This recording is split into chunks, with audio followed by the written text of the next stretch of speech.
السلام عليك يا شهر الله. السلام عليك يا شهر رمضان. السلام عليك يا شهر رمضان. السلام عليك. ولا حول ولا قوة إلا بالله العلي العظيم. أعوذ بالله من الشيطان الرجيم. بسم الله الرحمن الرحيم.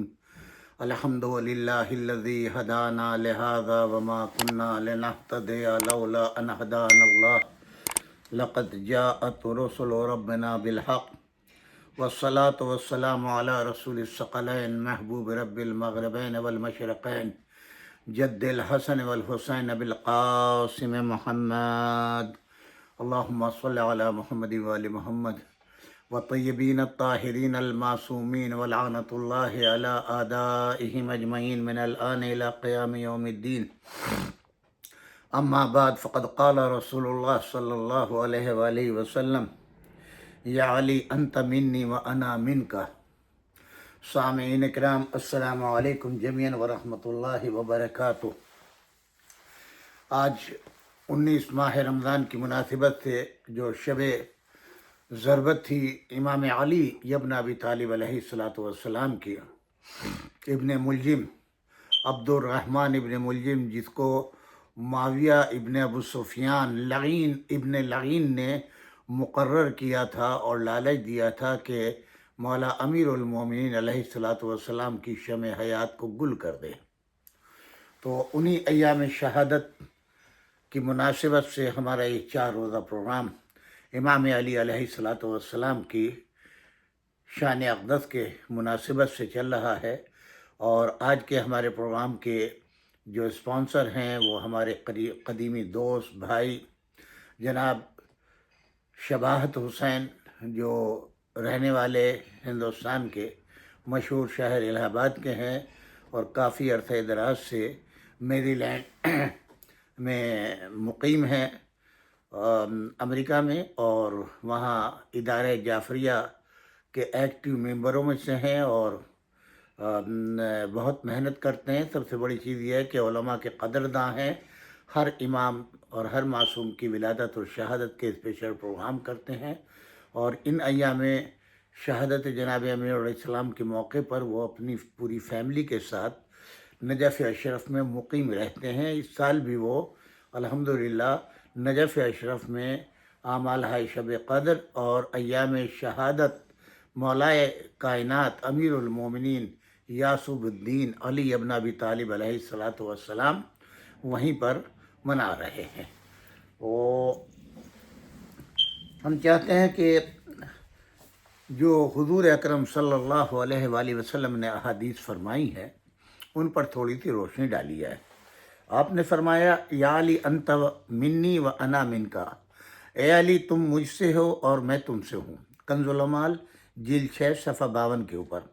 اب آپ سے سوال میرا یہ ہے، کیا کسی نبی کو یہ درجہ ملا ہے کہ ہاں حضرت صلی اللہ علیہ وآلہ وسلم نے فرمایا ہو کہ میں فلاں نبی سے ہوں؟ نہیں۔ یا کسی صحابی کے لیے کہا ہو؟ جو قریب ترین اصحاب، جن کو اپنے دل و دماغ کے اندر یہ بات بیٹھی ہوئی تھی کہ مجھ سے زیادہ رسول اللہ صلی اللہ علیہ وآلہ وسلم کے قریب کوئی دوسرا نہیں ہے، یا مجھ سے زیادہ کوئی دوسرا عزیز نہیں ہے، یا مجھ سے زیادہ کوئی پیارا نہیں ہے، ان میں سے کوئی ایک کی مثال آپ دے دیجئے مولا امیر المومنین علی ابن ابی طالب کے مطابق، کہ جن کے لیے آپ نے فرمایا کہ میں علی مجھ سے ہے اور میں علی سے ہوں۔ اس کے بعد آپ نے فرمایا ذکر علی عبادہ، علی کا ذکر بتائے ہیں، تو کیا کسی کو یہ عزت ملی ہے کہ اس کا ذکر بھی اللہ کے رسول نے خدا کی عبادت کہا ہو؟ اور یہ یاد رہے کہ یہ میرا نبی کلام نہیں کرتا جب تک کہ وحی پروردگار نہ آ جائے، جب تک کہ منشاء الہی نہ ہو۔ وما ينطق عن الهوى ان هو الا وحی یوحی، قرآن کی مہر لگی ہوئی ہے کہ یہ نبی کوئی عمل، کوئی کام، کوئی ارادہ نہیں کرتا جب تک کہ اللہ کی مشیت نہ ہو، اللہ کا حکم نہ آ جائے، اللہ پیغام اپنا نہ بھیج دے تو اس کے معنی یہ ہے کہ اللہ ہی نے اپنے نبی کے ذریعے سے یہ پیغام دیا ہے کہ ان نظر الی وجہ علی ابن ابی طالب عبادہ، علی ابن ابی طالب علیہ الصلاۃ والسلام کے چہرے کی طرف نظر کرنا عبادت ہے، یا ذکر علی عبادہ، یا علی کا ذکر کرنا جو ہے وہ عبادت ہے۔ یہ شرف بھی کسی نبی کو نہیں ملا تھا۔ علی منی بمنزلت راسی من بدنی، علی کا جو علی جو ہیں وہ کس صورت سے ہیں؟ جیسے کسی انسان کے بدن کے اوپر سر ہوتا ہے تو اس طریقے سے علی ابن ابی طالب علیہ الصلاۃ والسلام کی نسبت مجھ سے ہے، یعنی علی سر ہیں اور میں بدن ہوں، علی سر ہیں میں جسم ہوں۔ اب آپ خود فیصلہ کریں اس مقام پر آنے کے بعد کہ سر جو شروع ہوتا ہے وہ گردن سے ہوتا ہے، اور اب بولنے کی طاقت کہاں ہے؟ سر میں، دیکھنے کی طاقت سر میں، سننے کی طاقت سر میں، فکر کرنے کی طاقت سر میں، دیکھنے کی طاقت سر میں، یہ تمام چیزیں۔ عقل کہاں کے اوپر؟ سر میں۔ تو وہ تمام کی تمام چیزیں کہ جو اس پورے بدن کو حرکت دیتی ہیں، پورے بدن کو چلاتی ہیں، جو ہاتھوں کو اشارہ کرتی ہیں، پیروں کو چلنے کا حکم دیتی ہیں، آگے بڑھنے پیچھے ہٹنے کا حکم دیتی ہے، کام کرنے کا حکم دیتی ہے، وہ سب کی سب قوتیں طاقتیں کہاں ہیں؟ سر میں۔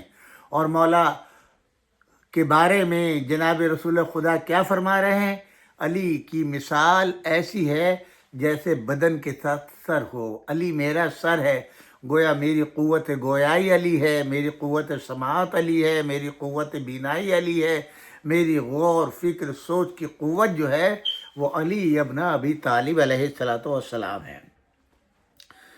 اس کے بعد میں آپ نے فرمایا کہ اما ترضینا انی زوجک اول المسلمین اسلاما وعالمهم علما فإنک سیدۃ النساء امتی کما سادت مریم قومها، اما ترضینا یا فاطمہ ان اللہ اطلع علی اہل الارض فاختار منہم رجلین فجعل احدهما اباک والآخر بعلک، یعنی اے فاطمہ کیا تم اس سے خوش نہیں ہوتی کہ میں نے تمہاری شادی اس بزرگ سے کی جو مسلمانوں میں سب سے پہلے اسلام لایا، اول المسلمین،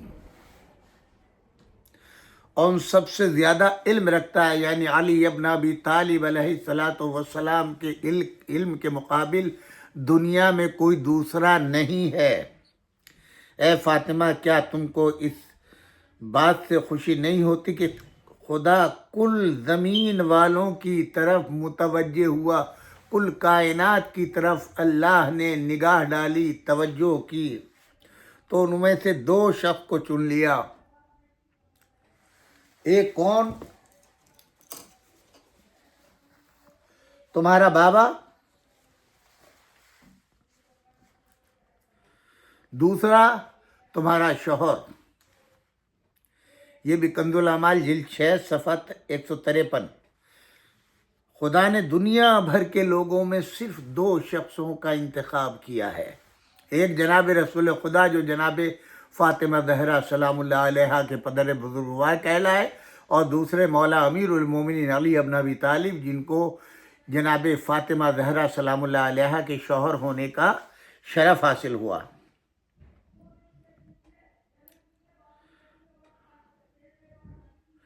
اور پوری کائنات میں اللہ نے ان 2 شخصوں کو چن لیا۔ حضور اکرم صلی اللہ علیہ وآلہ وسلم نے اپنی ایک زوجہ سے فرمایا، یا ام سلیم ان علی لحمہ من لحمی و دمہ من دمی، اے ام سلیم علی کا گوشت میرے گوشت سے ہے اور ان کا خون میرے خون سے ہے۔ یہ بھی کنز الاعمال کے صفحہ 154 پر ہے۔ اب آپ یہ بتائیں کیا کسی کو یہ شرف حاصل ہے؟ انا وعلی من شجر واحدۃ والناس من اشجار شتیٰ، یعنی میں اور علی ایک درخت سے ہیں، باقی سب لوگ دوسرے درختوں سے ہیں۔ ان باقی لوگوں میں انبیاء و مرسلین کیا نہیں ہیں؟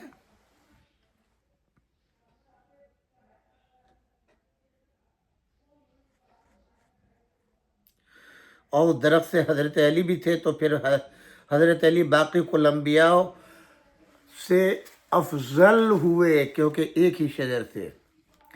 اس کے بعد میں اب یہ دوسری حدیث ملاحظہ فرمائے، ان الملائکۃ صلت علی وعلی علی 7 سنین قبل ان یسلم، کسی شخص کے مسلمان ہونے سے 7 برس پہلے ملائکہ مجھ پر اور علی پر درود بھیجتے تھے۔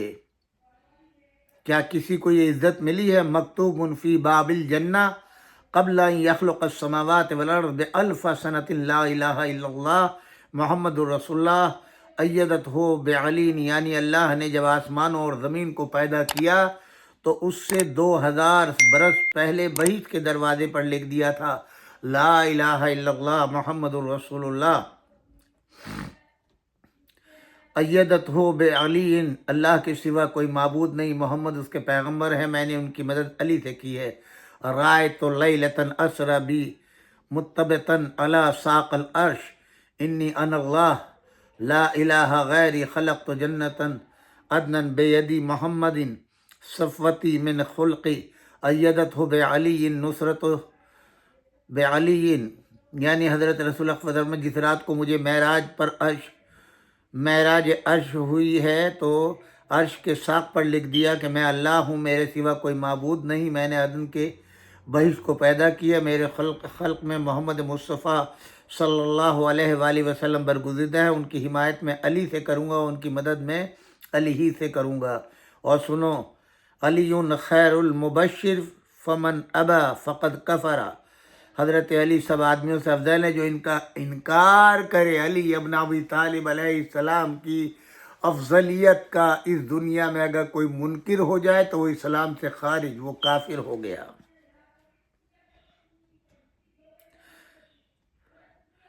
من لم یقل علی خیر البشر فقد کفر، جو علی کے سب آدمیوں سے افضل ہونے کا اعتقاد نہ رکھے وہ کافر ہے۔ یہ بھی کنز الاعمال صفحہ 159 پر۔ اور اس حدیث کو بھی دیکھیں، رسول اللہ صلی اللہ علیہ وآلہ وسلم یقول علی منی بمنزلۃ من ربی، یعنی علی کو مجھ سے وہ درجہ ہے جو مجھے خدا سے ملا ہے۔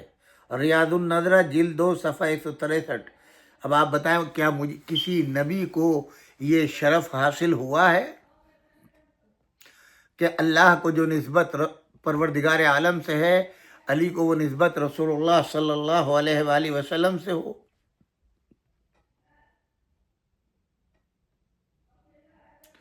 قال رسول اللہ صلی اللہ علیہ وآلہ وسلم ما من نبی الاولی نذیر فی امتہ وعلی علی نذیری، یعنی رسول خدا نے ہر امت میں اس کے نبی کی کوئی نذیر ہوئی ہے اور میری نذیر علی ابن ابی طالب ہے۔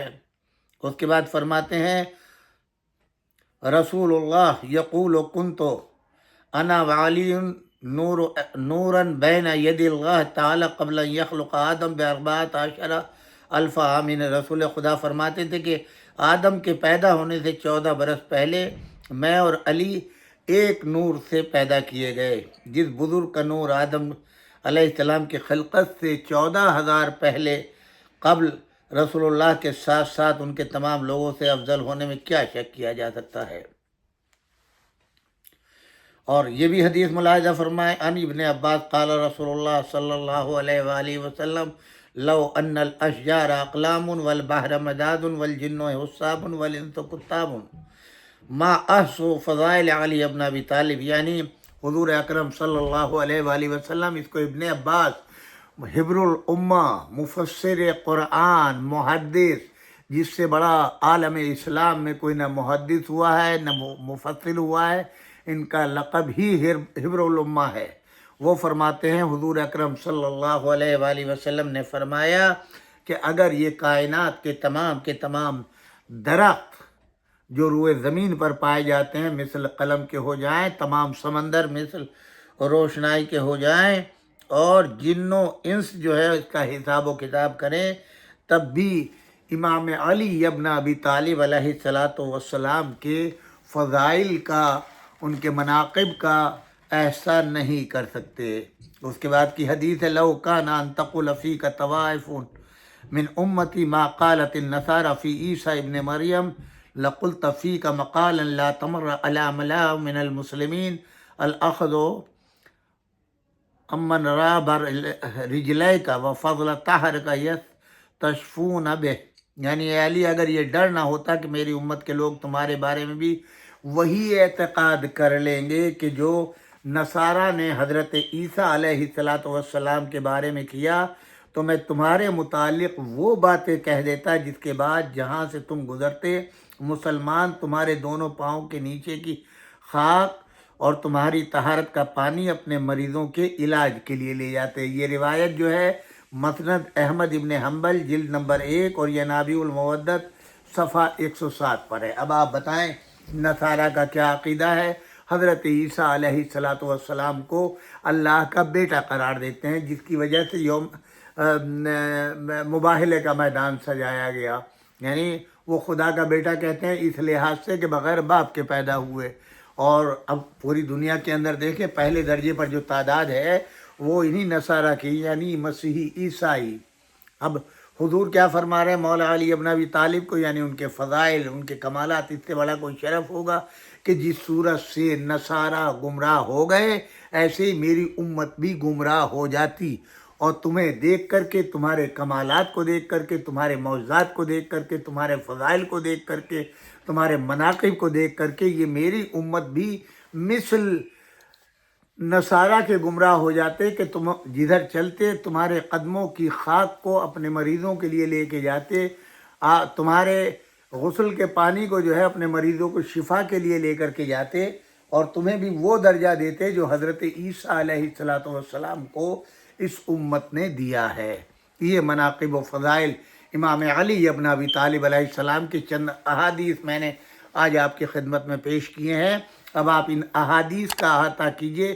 یہ احادیث سب کی سب وہ ہیں جس میں کسی کو کوئی اختلاف نہیں ہے، ہوگا اختلاف تو صرف اس کو ہوگا جس کے صلب میں فرق ہوگا، یعنی اس کا حسب و نسب جو ہے وہ نجیس ہوگا، اس کو شک و شبہ ہو سکتا ہے ان فضائل و مناقب میں۔ اور اگر آج کوئی انکار کرتا ہے تو یہ مان لیجئے کہ وہ حلال طریقے سے پیدا دنیا میں نہیں ہوا، کتنا ہی بڑا عالم ہو، کتنا ہی بڑا مفتی ہو، کوئی بڑا ہو، اگر مولا کائنات علی ابن ابی طالب علیہ السلام کے فضائل کا انکار کرتا ہے تو یقیناً اس کے صلب کے اندر کمی ہے، جس کی نجاست کی بنا کے اوپر اس کا دل قبول نہیں کرتا۔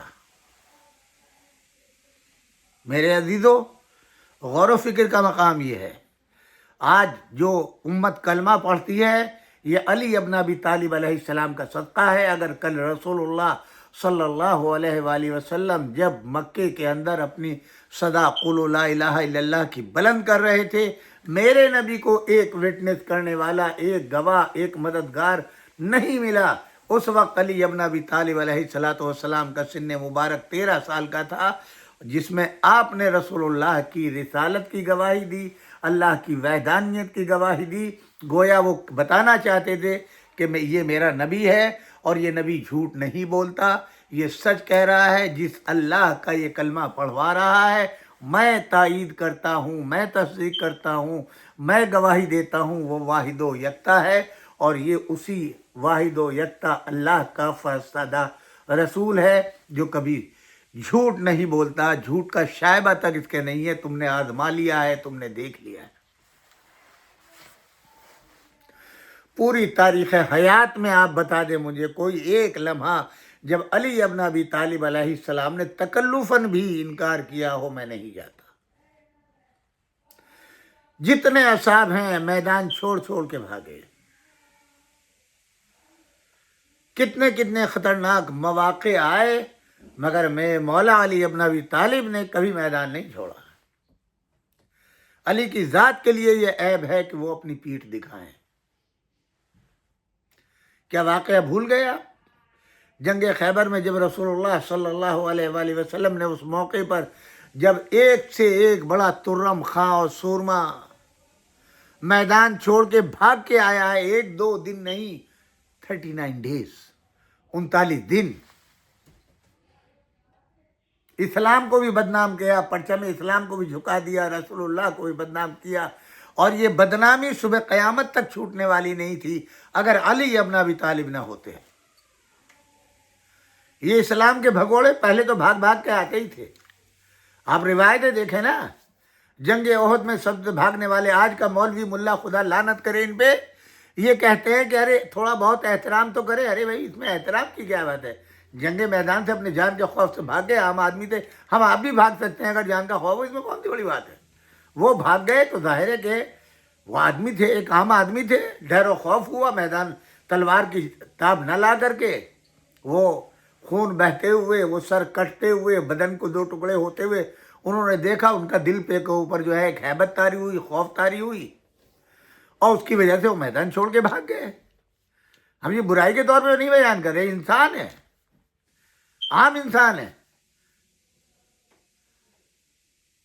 انہوں نے اجتہاد کیا کہ اس موقع کے اوپر جان بچا لینا جو ہے وہ، بلکہ بعض مولویوں نے جو ان کے نمک خوار کہلاتے ہیں انہوں نے تو یہ تک کہہ دیا، چونکہ ایک ایسی صدا بلند ہو گئی جنگ احد کے اندر کہ معاذ اللہ رسول اللہ صلی اللہ علیہ وآلہ وسلم شہید کر دیے گئے، اور قد قتلا رسول اللہ کی صدا بلند ہو گئی، اور اس وجہ سے انہوں نے کہا کہ جب ہمارے رسول نہیں رہے تو ہم رہ کے کیا کریں گے، لہذا اب اپنی جان بچانا ضروری چلے۔ بالکل صحیح ہے، جب کمانڈر مار دیا جائے تو پھر فوج کیا کرے گی؟ دنیا میں یہی طریقہ ہے، جب کمانڈر مار دیا جاتا ہے فوج سلنڈر کر دیتی ہے۔ انہیں نہ اسی میں آپ یہ سمجھے کہ جب ہمارے نبی نہیں رہے تو ہم کیا کریں، لہذا وہ اپنی جان بچا کر کے بھاگے کہ مشرکین ہمیں بھی قتل کر دیں گے۔ اور یہ بیٹھ کر کے ٹی وی پہ کہہ رہے ہیں صاحب تھوڑا سا وہ کیجیے، بھاگے نہیں تھے، یہ فرمائیے کہ تشریف لے گئے تھے۔ تشریف لے جانا اور ہے، تشریف گھر سے یا کس جگہ سے لے جایا جاتا ہے، میدان سے بھاگنا ہی کہلاتا ہے۔ میدان سے تشریف لے جانا نہیں ہوتا بھائی، بھاگنا ہی ہے، فرارا ہے۔ اور خود جناب ام المومنین عائشہ رضوان اللہ علیہ فرما رہی ہیں کہ جتنے بھاگنے والے تھے ان میں سب سے پہلے واپس آنے والے میرے ابو تھے۔ اب اس سچائی کا آپ انکار کر دیں گے؟ ہم برائی کے طور پہ نہیں کہہ رہے، ہم تو کہہ رہے ہیں کہ بھئی سب کے جب بھاگنے والے تھے وہ بھی بیچارے بھاگے، اپنی جان کا خوف ہر ایک کو، ہم آپ بھی بھاگتے، کون ایسی بڑی بات ہے؟ ہم کوئی نور کا حصہ تھوڑا ہی ہیں، ہم علی تھوڑا ہی ہیں۔ ہاں، ہم یہاں یہ کہتے ہیں کہ جس آدمی کو یہ پہچان نہ ہو کہ یہ آواز شیطان کی ہے یا رحمان کی ہے تو آگے وہ دین کو کیا کرے گا؟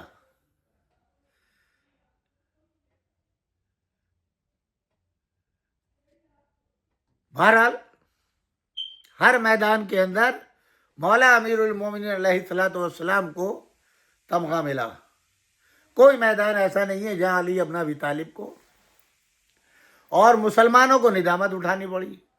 آج جو مسلمان سر اٹھا کے چلتے ہیں یہ فیض ہے مولا کائنات امیر المومنین علی ابن ابی طالب علیہ السلام کا۔ آج کلمہ لا الہ الا اللہ محفوظ ہے تو یہ میرے مولا کا کرم ہے۔ آج قرآن کی عظمتیں اگر ہیں تو یہ مولا علی ابن ابی طالب کا لطف ہے۔ آج اللہ کے گھر مسجد آباد ہیں، خانہ کعبہ آباد ہے، مدینہ منورہ آباد ہے، آپ کی مسجد اقصی آباد ہے، جن آج مساجد کی رونق ہے، یہ صدقہ ہے میرے مولا علی ابن ابی طالب کا۔ وہی علی ابن ابی طالب علیہ السلام کہ جن کو شام کے ان تمام علاقوں میں، اس مملکت میں جہاں جہاں امیر معاویہ ملعون ابن ملعون کا اثر تھا،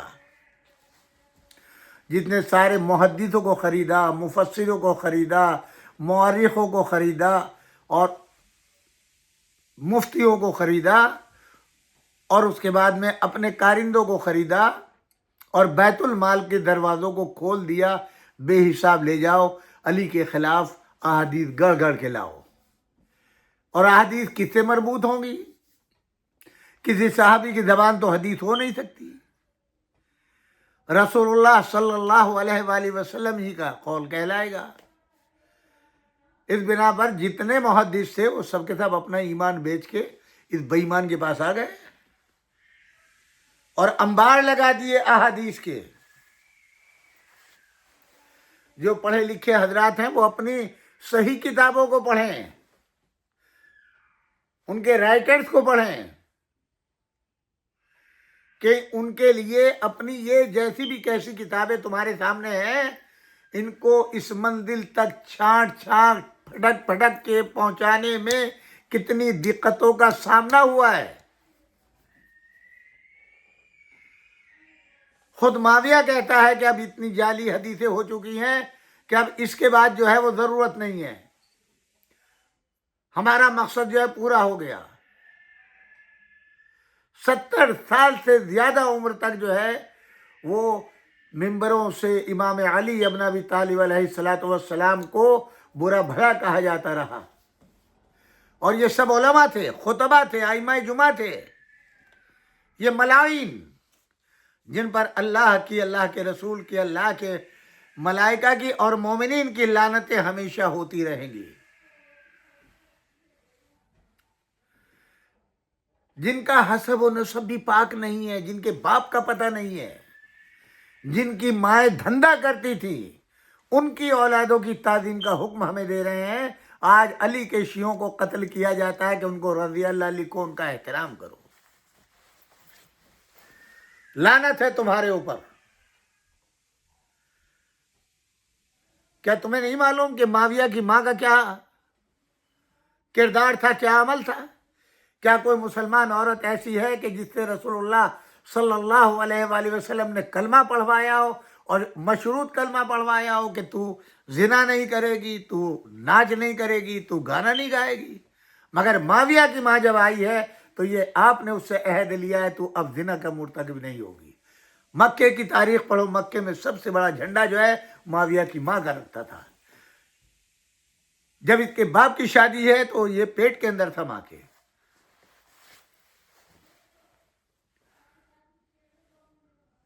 اور آج اس کو کاتب وحی آپ نے بنا دیا۔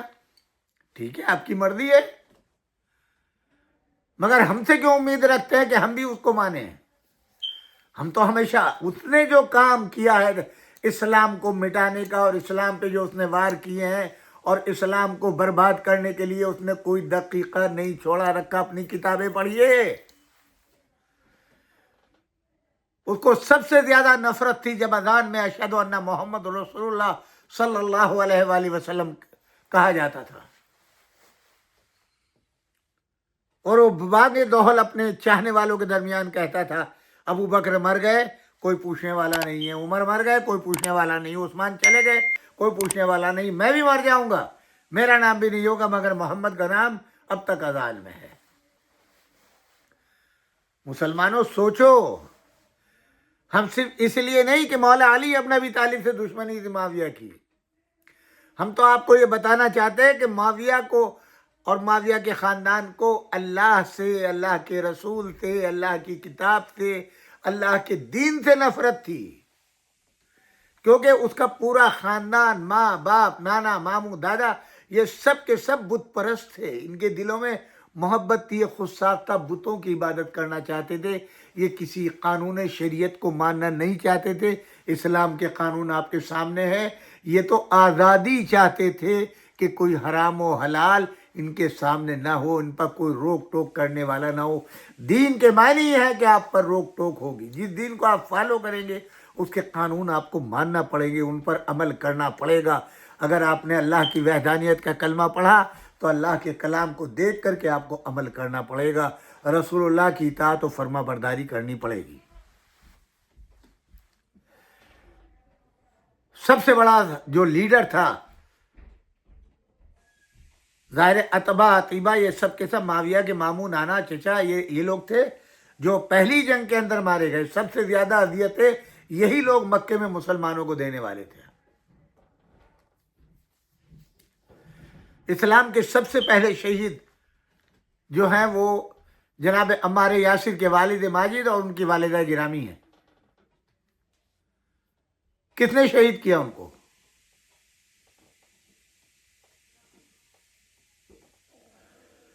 آپ دیکھیں نا، کوئی ایک لمحہ معاویہ کا جو ہے اسلام کی محبت میں ملا ہو۔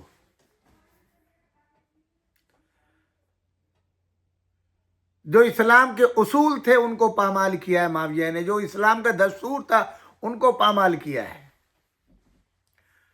مولانا مودودی کی کتابیں پڑھیے نا، خلافت و ملوکیت کو پڑھیے، جہاں انہوں نے تفریق کر دی ہے کہ امام حسن علیہ السلام کے اوپر خلافت راشدہ کا خاتمہ ہو گیا، اب ملوکیت چلی ہے معاویہ کی، جہاں کوئی دستور کوئی قانون اسلام کا نہیں ہے، بلکہ جو بادشاہ نے کہہ دیا وہ ہوگا۔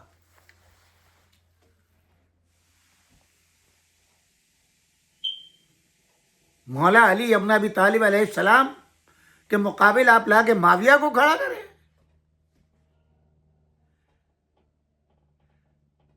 جس علی ابن ابی طالب کے ماں باپ نے اپنی پوری زندگی صرف کر دی ہے نبی اکرم صلی اللہ علیہ وآلہ وسلم کی پرورش میں، ان کی حمایت میں، قرآن کے قیام میں، اسی معاویہ ملعون نے، چونکہ اس کا تو حسب و نسب ہی نہیں تھا، انہی ابو طالب علیہ السلام کو کافر کہا، اور اتنا کہا کہ آج تک مسلمان گمراہ ہے۔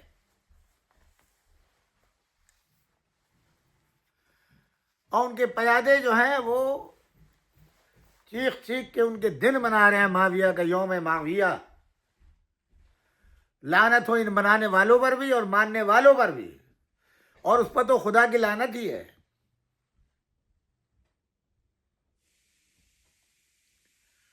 تعجب ہے ان مسلمانوں کے اوپر کہ کیا عقیدت ہے۔ بغض علی ابن ابی طالب میں معاویہ اور اولاد معاویہ اور خاندان معاویہ سے، جس معاویہ پر رسول اللہ صلی اللہ علیہ وآلہ وسلم نے لعنت کی ہو۔ تاریخ گواہ ہے کہ ایک روز خچر کے اوپر ابو سفیان بیٹھا ہوا جا رہا تھا، آگے سے اس کا بڑا بیٹا کھینچ رہا تھا اور پیچھے سے معاویہ ڈھکیل رہا تھا۔ حضور نے دیکھ کے فرمایا لعنت ہے اس مرکب کے اوپر، اس سوار کے اوپر، اسے کھینچنے والے پر، اسے ڈھکیلنے والے پر، تمہاری کتابوں میں ہے، جا کے پڑھ لو۔ اور آپ نے اس کو کاتب وحی بنا دیا۔ فتح مکہ کے بعد مسلمان ہوا نا، یہ تو مکے کے رہنے والے ہیں نا، مدینے میں کب آئے؟ حضور تو مدینے میں رہ رہے ہیں، تو کس دن آئے؟ وہ تو تاریخ بتائے کتنے دن رہے ہیں۔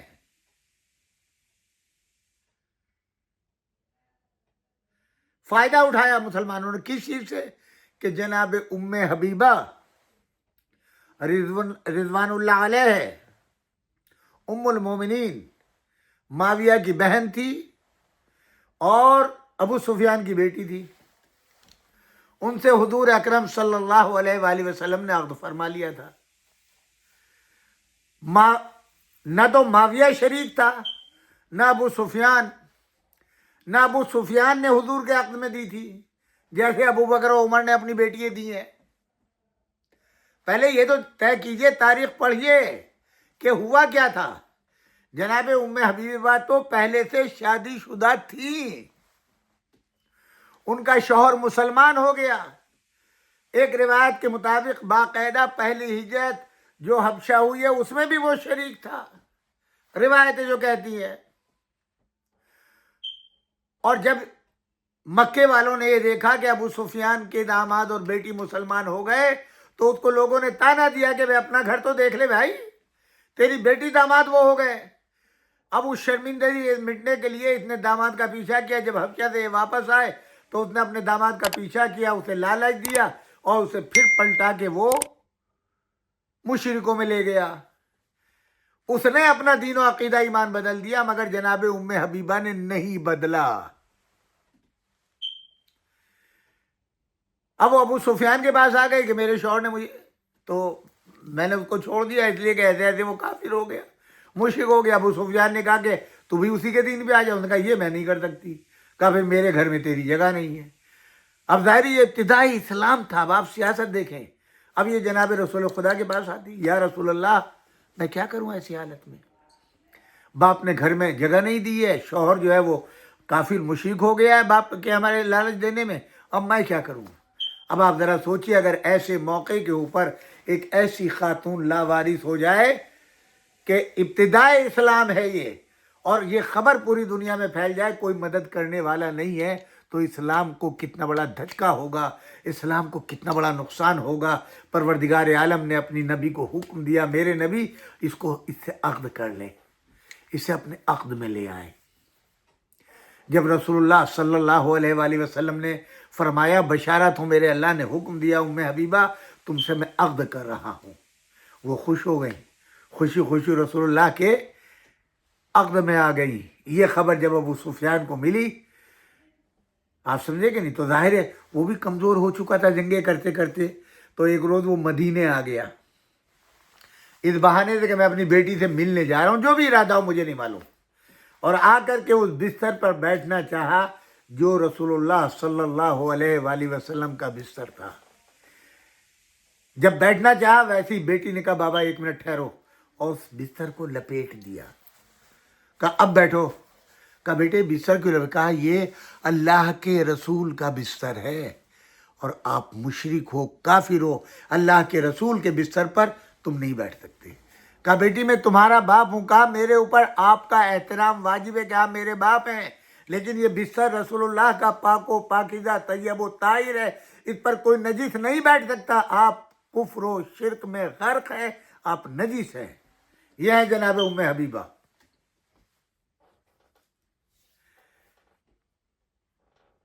جو آخری سانس اس کائنات میں لیتے وقت مولا امیر المومنین علی ابن ابی طالب کو اپنا امام خلیفہ بلا فصل مانتی رہی، اور جو دو گروہ ازواج پیغمبر میں ہو گئے تھے، ایک کی لیڈر عائشہ تھی اور ایک کی جناب ام سلمہ، ان کی پوری زندگی جناب ام سلمہ کے ساتھ رہی۔ عائشہ نے بڑے ڈورے ڈالے، بہت بہکانا چاہا، اپنی مدد کے لیے میدان جمل میں لے جانا چاہا، عمرہ کرنے لے جانا چاہا، تو ایک ہی جواب جو جناب ام سلمہ نے دیا، اللہ کا رسول جو ہمارا شوہر تھا وہ ہمیں گھر میں بٹھا کے گیا ہے۔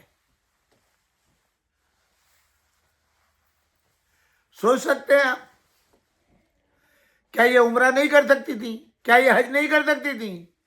مگر چونکہ وہ سیاست مدار تھی اور یہ حقیقت میں ازواج پیغمبر کہلاتی تھی۔ تو مجھے آپ بتائیں، معاویہ بھائی ہے، ام حبیبہ بہن ہے، کردار میں زمین و آسمان کا فرق ہے۔ اس میں وہ تمام عادات و اطوار جو ایک کافر میں، ایک مشرک میں ہوتے ہیں، دنیاوی لالچ، حکومت کا لالچ، نام و نمود کا لالچ، وہ کوٹ کوٹ کے بھرا ہوا ہے، اور یہاں یہ شرف لینے کے لیے کہ میں زوجہ پیغمبر ہوں، جو خوبی اللہ اس کا رسول چاہتا ہے وہ مجھ میں ہونی چاہیے۔ چلیے مجھے بتا دیجئے، بھائی تھا نا معاویہ ملعون جناب ام حبیبہ کا، کوئی ایک موقع بتا دے جو معاویہ نے فائدہ اٹھانے کی کوشش کی ہے مولا امیر المومنین علی ابن ابی طالب کے مقابلے میں، اور جناب ام حبیبہ نے اپنے بھائی کا ساتھ دیا، کوئی جھوٹی سے جھوٹی، چھوٹی سے چھوٹی روایت یا واقعہ بتا دیں۔ پوری زندگی مدینے کے اندر رہی، کیونکہ رسول اللہ صلی اللہ علیہ وآلہ وسلم اپنے زندگی کے آخری ایام میں وصیت کر گئے تھے اپنی ازواج کے لیے، اور بتا کے گئے تھے یہ علی ابن ابی طالب صرف میرا داماد ہی نہیں، میری بیٹی کا شوہر ہی نہیں، میرے بچوں کا باپ ہی نہیں، بلکہ یہ امیر المومنین ہے، اس کی اطاعت و فرما برداری ویسی ہی واجب ہے جیسے میری اطاعت و فرما برداری واجب ہے، اور میں اس کو اختیار دے رہا ہوں کہ اگر تم اس کی اطاعت سے خالی ہو جائیں تو جس کو چاہے یہ گھر میں رکھیں اور جس کو چاہے طلاق دے دیں۔ کیا اتنا سب کچھ ہونے کے بعد، ہزاروں ہزار نفوس کے قتل ہو جانے کے بعد، جنگ جمل میں مولا علی ابن ابی طالب نے کیوں نہیں طلاق دے کر کے رخصت کر دیا جب آپ کو یہ اختیار دیا تھا جناب عائشہ کو؟ مگر یہ احسان ہے امت تمہارے اوپر بھی اور عائشہ پر بھی، ان کے باپ دادا کے اوپر بھی، کہ مولا علی ابن ابی طالب علیہ السلام نے یہ دھبا نہیں لگنے دیا۔ یہ ان کی شرافت نفسی ہے، شرافت حسبی و نسبی ہے، کہ اتنی بڑی خطاؤں کے بعد، جبکہ خود بخود وہ حق زوجیت ختم کر چکی ہیں رسول اللہ کا میدان میں آ کر کے، جہاں اتنی حدیثیں ہوں کہ جو میرے علی سے جنگ کرے اس نے مجھ سے جنگ کی، جو میرے علی سے ناراض ہوا مجھ سے ناراض ہوا، علی کا گوشت میرا گوشت ہے، علی کا خون میرا خون ہے، اور جس نے علی سے نفرت کی اس نے مجھ سے نفرت کی، اور جو مجھ سے نفرت کرے گا اس سے اللہ نفرت کرے گا۔ وہ تمام حدیثیں جو مولا امیرُ المومنین کی فضیلتوں میں ہے، اس کے مقابل اب آپ سوچتے جائیے، جو علی سے بغض رکھے، جو علی سے نفرت کرے، جو علی کے امیر المومنین ہونے کا انکار کرے، تو اب وہ سب کا سب رسول اللہ کی دعا پڑھیں، اللہم انی ہؤلاء اہل بیتی و خاصتی و حامتی لحمہم لحمی و دمہم دمی یؤلمنی ما یؤلمہم و یحزننی ما یحزنہم انا حرب لمن حاربہم و سلم لمن سالمہم و عدو لمن عاداہم و محب لمن احبہم انہم منی و انا منہم فاجعل صلواتک و رحمتک و برکاتک و غفرانک و رضوانک۔ اب آپ اس حدیث سے پیغمبر صلی اللہ علیہ وآلہ وسلم کو سامنے رکھ کے اب آپ بتائیں کہ جناب عائشہ کو کس کھاتے میں رکھیں گے، طلحہ و زبیر کو کس کھاتے میں رکھیں گے، اور ملعون معاویہ اس کے حواریوں کو کس کھاتے میں رکھیں گے۔ قرآن کی آیات کو لے لیجئے، اس زمین میں آپ دیکھ لیے، فیصلہ آپ کے اس میں۔ ہمارے لیے اگر کوئی چیز قابل قبول ہے، یا قرآن کا حکم یا حضور اکرم صلی اللہ علیہ وآلہ وسلم کا قول فیصل، بقیہ سب کی سب بیکار ہے۔ ہم کسی چیز کو نہیں مانتے۔ بس میں نے ختم کیا، انشاءاللہ یہ سلسلہ جاری و ساری رہے گا۔ اور اب آپ دیکھیں کہ مولا امیر المومنین علی ابن ابی طالب کے جب سر اقدس پر ضربت لگی ہے تو کس قدر خوشیاں منائی گئی ہیں شام میں۔ مسلمانوں سوچو، آج جو تم ذلیل و خوار دنیا میں ہو رہے ہو، اس لیے ہو رہے ہو کہ تمہارے ان ملائن بزرگوں نے خانوادہ اہل بیت کو ذلیل کرنا چاہا، اس لیے ذلت صبح قیامت تک تمہارا مقدر ہے۔ جہاں جہاں پائے جاؤ گے تم مارے جاؤ گے، تم ذلیل و خوار ہوگے۔ جب تک علی ابن ابی طالب کی ولایت کا اقرار نہ کرو، ان کی خلافت کا اقرار نہ کرو، ان کے پرچم کا اقرار نہیں کرو گے، تم ایسے ہی ذلیل و خوار ہوتے رہو گے۔ اور جب علی کی ولایت کا اقرار کر لو گے تو پھر کامیابی تم کو ملے گی، اس لیے کہ اللہ نے کسی میدان میں مسلمانوں کو سرخ نہیں کیا جب تک کہ علی ابن ابی طالب اس میدان میں نہیں آ گئے۔ انہی کلمات کے ساتھ میرا وقت ختم ہو گیا۔ اللہ آپ کو سلامت رکھے، آپ کے رزق میں خیر و برکت دے، آپ کو کسی کا محتاج نہ رکھے سوائے در اہل بیت کے، کسی غم میں مبتلا نہ کرے سوائے غم اہل بیت کے۔ اور آپ دعا فرمائیں، جو ہمارے آج کے اسپانسر ہیں بھائی شباہت حسین، ان کی فیملی، ان کے والد ماجد کا انتقال جو ہے وہ مکہ مکرمہ میں حج کے موقع پر ہوا تھا، اور اسی میں جو ہے وہ وہیں ماشاءاللہ میدان عرفات میں ان کو دفن کیا گیا ہے۔ تو اس لحاظ سے ان کے لیے آپ سورہ فاتحہ جناب بشارت حسین اور کشوری بیگم، یہ ان کے والدین ہیں، ان کے لیے آپ جو ہے وہ اصالِ ثواب کے لیے رضیہ بانو، اختر حسین، کنیز فاطمہ، یہ سب ان کے خانوادے کے مرحومین ہیں، اور ان کے لیے آپ سورہ فاتحہ آپ اپنے مرحومین کے لیے، میرے والدین کے لیے، مولانا سید تلمیذ الحسین رضوی کے لیے، وہ افراد جنہیں نے آپ کو قرآن اور دین کی تعلیم دی، ان کے لیے سورۃ الفاتحہ۔ انشاءاللہ کل آپ سے ملاقات ہوگی۔ ہمارے اس پیغام کو پہنچانے میں ہماری مدد کریں، ہمارے چینل کو سبسکرائب کریں اور